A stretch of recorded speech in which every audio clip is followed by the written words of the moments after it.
Undang-undang Badan Hukum Pendidikan dibatalkan oleh MK untuk menyatakan bahwa pendidikan tidak boleh diliberalkan.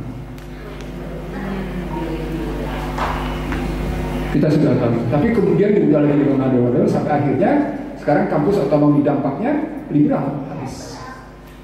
Dampaknya habis liberal. Dan Anda bisa lihat fakultas kedokteran biayanya 500 sampai dengan 1 miliar. Anda bisa lihat sekedar masuk fakultas hukum yang masuk dengan jalur normal, Anda tetap butuh biaya 50 jutaan. Jadi tidak ada lagi namanya biaya murah untuk pendidikan. Maka sejumlah orang yang sedikit punya uang mengatakan lebih baik menyekolahkannya di luar daripada menyekolahkan di Indonesia, sementara kurikulum di Indonesia tidak menjamin anaknya akan lebih cerdas.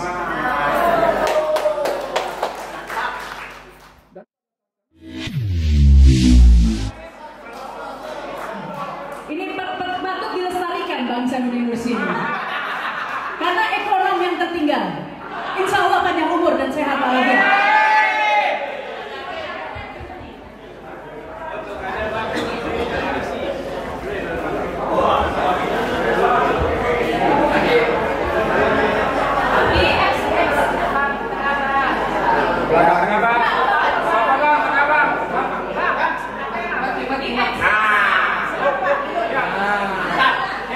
Bismillahirrahmanirrahim. Assalamualaikum warahmatullahi wabarakatuh. Ini saya belakangin para tokoh nih. Jadi saya minta maaf kalau saya mengatakan obat saya. Saya ini baru datang, jadi mau ngomong apa ya? Saya bicara dua hal. Yang pertama oleh-olehnya Prabowo Subianto, oleh-olehnya Prabowo Subianto, dan yang kedua dari oleh-oleh itu kita melihat apakah retorika sejak 20 Oktober sampai dengan kemarin surat yang beredar mendukung Ridwan Kamil dan Suswono itu ajak dalam kehidupan ekonomi politik kita. Bapak sekalian, saya mencatat hanya perjalanan APEC dan G20. Dalam perjalanan APEC dan G20 itu, Presiden kita Republik Indonesia menyatakan soal 25% kelaparan, dan kemudian juga bicara tentang kebebasan pendidikan dan kesehatan. Silakan investasi di bidang pendidikan dan kesehatan. Videonya beredar luas, tapi buat saya ini omongan yang sangat berbeda dengan anggaran dasar Gerindra pasal 11. Anggaran Gerindra pasal 11 itu menyatakan mereka ingin menegakkan dan melaksanakan Undang-Undang Dasar 1945 secara murni dan konsekuen. Dan kalau bicaranya melaksanakan Undang-Undang Dasar 45 secara murni dan konsekuen, maka pernyataan Presiden Prabowo Subianto di APEC itu tentang keinginan silahkan datang berinvestasi di bidang pendidikan dan kesehatan bertentangan.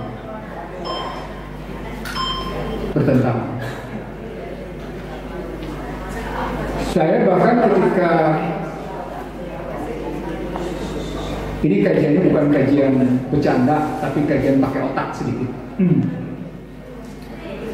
Saya bahkan ketika membaca strategi transformasi bangsa yang dibuat oleh Byline, ditulisnya Byline oleh Prabowo Subianto, dan menyatakan ekonomi Pancasila atau ekonomi kerakyatan adalah Jokowinomics, Jokowinomics adalah ekonomi Pancasila akademi kerakyatan, itu bukti bahwa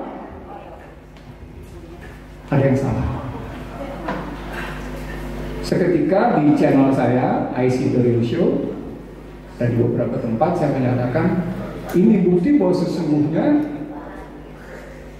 Presiden Prabowo Subianto tidak mengerti apa makna sesungguhnya ekonomi kerakyatan, apalagi tidak mengatakan no one left behind. No one left behind itu konsepnya bapaknya Sumitro Djoyokusumo yang ingin mengatakan pembangunan harus dinikmati oleh semuanya tanpa ada satupun yang tertinggal. Kalau itu konsepnya, maka konsep Jokowinomics bukan konsep ekonomi kerakyatan.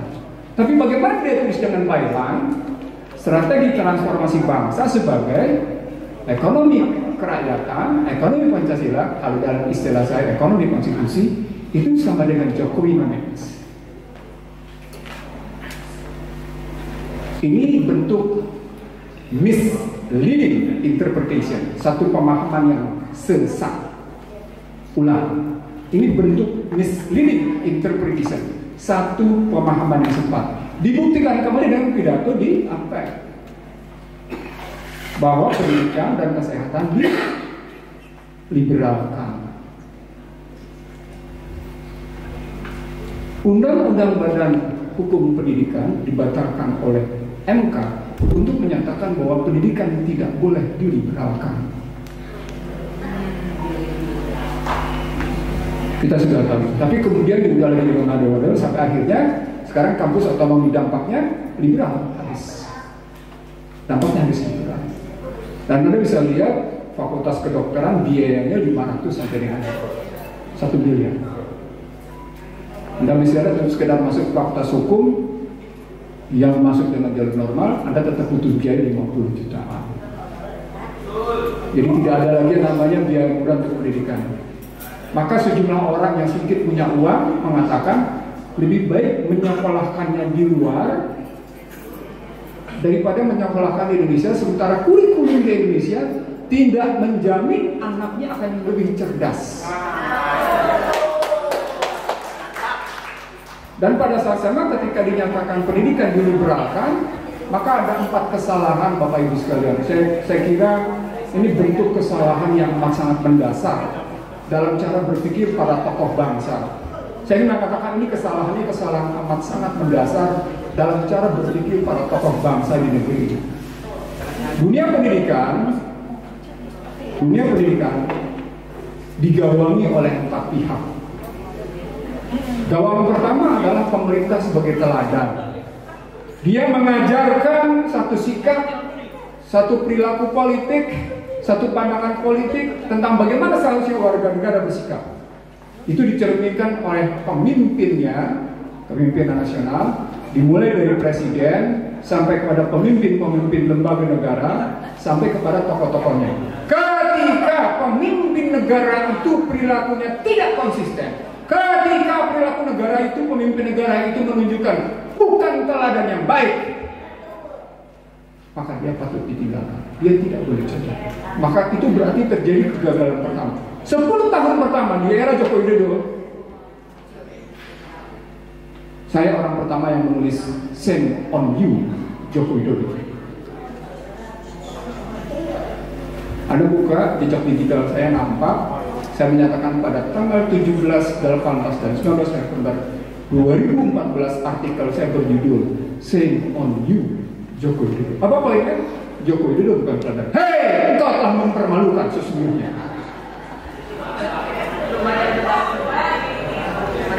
Saya tadinya mau ngomong tenang-tenang, tapi takut Anda ngantuk.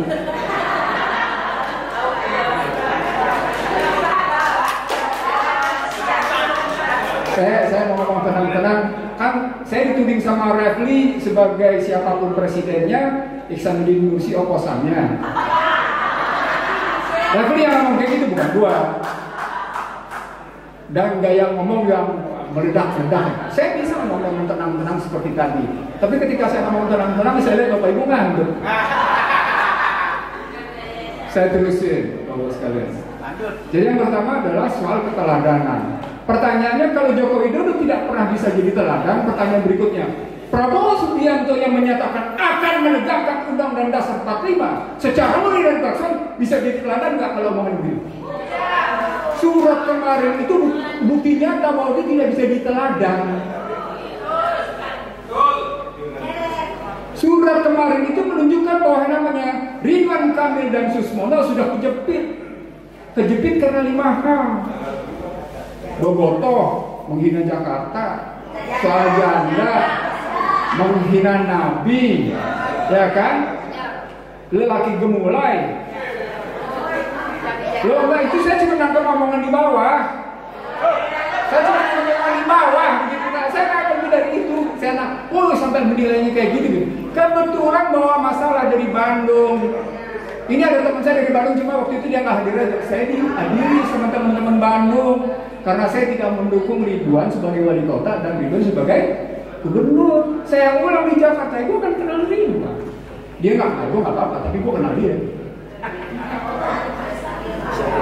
Maka surat kemarin itu menunjukkan sebuah kesalahan praktek politik yang salah. Bapak Ibu sekalian, kalau praktek politik seperti itu tidak bisa jadi teladan dari seorang presiden, kan kita bangga begini ya. Kalau Anda menjadi presiden, maka baju Gerindra Anda harus copotin. Baju PDIP Anda harus copotin. Baju yang namanya apapun partainya Anda harus copotin.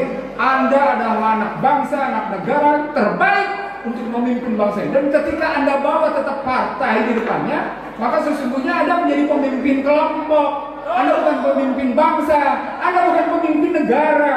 Anda adalah pemimpin kelompok Anda. Itu yang saya sebut sebagai pemimpin bangsa terbelah. Kalau dalam buku saya sebut itulah pemimpin bangsa. Berarti kegagalan pertama adalah kegagalan keteladanan, tidak ada. Oke, Bang Ihsanuddin bisa dipersingkat. Ini karena semangat jadi nggak enak mau potongnya. Silakan itu mungkin dipersingkat. Lanjut. Saya belum masuk faktor ekonomi nih, karena nanti ibu-ibu akan terasa di faktor ekonomi.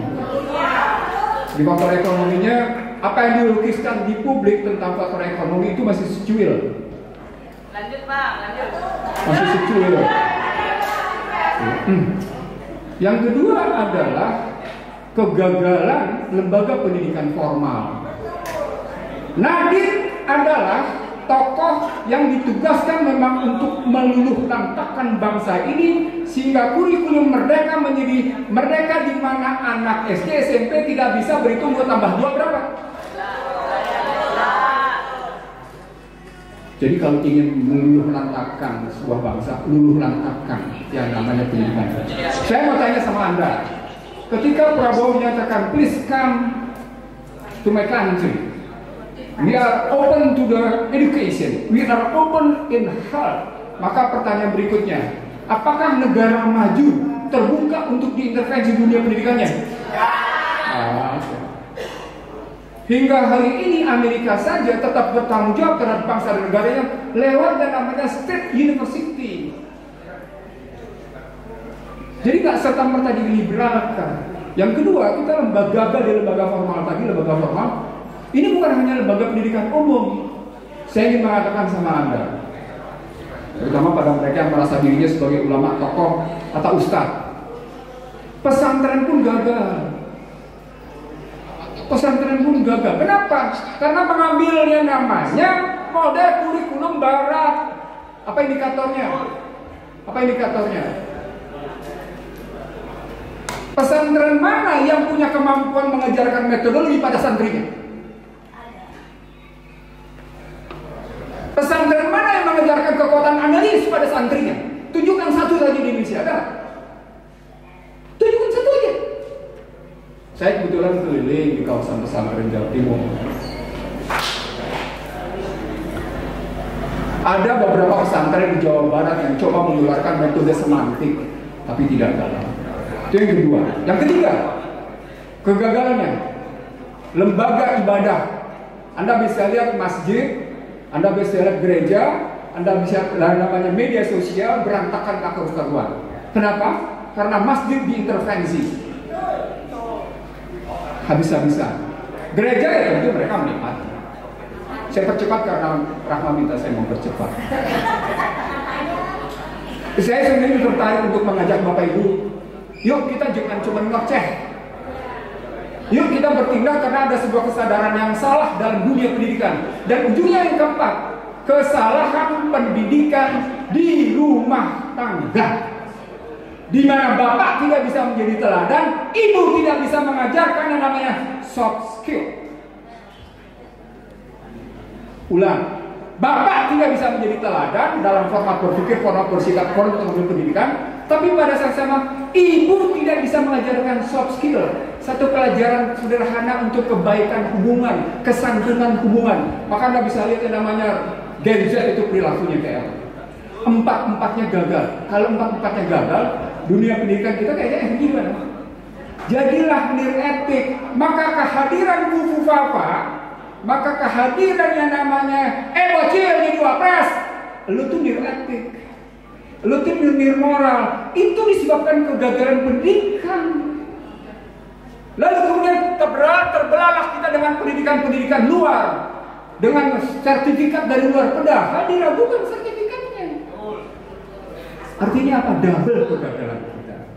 Nah, kalau pendidikan politik, pendidikan dalam yang gagal, begitu masuk ke ekonomi, maaf, saya cuma ngambil satu indikator saja karena Rama minta mau persingkat. No, saya dalam posisi sesungguhnya amat sangat terenyuh, amat sangat sedih melihat euforia kemenangan Prabowo Subianto dengan pidato 20 Oktober yang begitu menggelegar. Tapi sesungguhnya ketika diukur kontennya menyedihkan. Apa indikatornya? Sederhana. Mari kita lihat. Dua indikatornya. APBN 2025 nilai tukarnya berapa? Berapa nilai tukar APBN 2025 dalam Undang-Undang APBN 2025? Berapa nilai tukarnya? 16.100. Kalau Anda jangan tahu, itu bukti bahwa Anda tidak peduli sedang dilakukan pemiskinan struktural sama Anda. Kenaikan perpajakan sebesar 43 sampai dengan 44 triliun disebabkan oleh kenaikan PPN 1%. Tetapi ada tetapinya. Tetapinya adalah Gini rasio dari 5 tahun sebelumnya ke 5 tahun ke depan tidak bergeser sama sekali. Dia bergerak 0,379 sampai dengan 0,382. Kalau dalam istilah saya 0,421. Apa poinnya? Tidak terjadinya perubahan ketimpangan. Apa poinnya? Ada prestasi? Nggak ada. Pada saat yang sama, Anda butuh soal makan bergizi gratis. Anda butuh yang namanya bantuan luar untuk melakukan itu. Padahal, kalau dalam konsep saya pada mereka, Anda punya potensi yang amat sangat luar biasa. Tetapi karena Anda telah menumpuk isu political distrust, maka Anda tidak bisa ngebangun kepercayaan betapa masyarakat ingin berkontribusi melakukan perbaikan. Nah, akhirnya Bapak-Ibu sekalian, ya, sebagai penutup, saya tidak datang ke sini untuk melakukan sesuatu yang luar biasa. Soal bagaimana menggugat Bufu Fafa, soal bagaimana membawa Joko Widodo ke meja pengadilan. Ini adalah negara hukum. Jadi tidak ada satupun orang yang kebal di depan hukum. Jadi forum ini adalah forum yang sangat wajar jika punya keinginan untuk menggelar peradilan pada mereka yang melanggar hukum. Ulang. Forum ini adalah forum yang wajar jika ada keinginan untuk melakukan pergelaran di pengadilan terhadap mereka yang telah melakukan breaking the law, telah melakukan perlawanan terhadap hukum. Apa yang saya uraikan tadi pada hakikatnya tidak sekedar menggambarkan breaking the law, tapi juga breaking the social value, melanggar nilai-nilai sosial. Dan itu yang tidak kita sadari, bahwa kita juga ikut tertular. Sebagai penutup, yuk kita tetap jaga semangat kita. Ke depan kita akan lebih berat. Donald Trump akan memvonis Indonesia untuk masuk dalam posisi upper middle income. Kalau dia masuk dalam upper middle income, itu berarti prioritas untuk mendapatkan kemudahan dia masuk akan dikurangi, dan itu berarti import Indonesia ke Amerika akan berkurang, dan itu berarti kekurangan dolar akan terjadi, dan itu berarti dolar akan naik. Terima kasih. Assalamualaikum warahmatullahi wabarakatuh. Waalaikumsalam warahmatullahi wabarakatuh. Iya.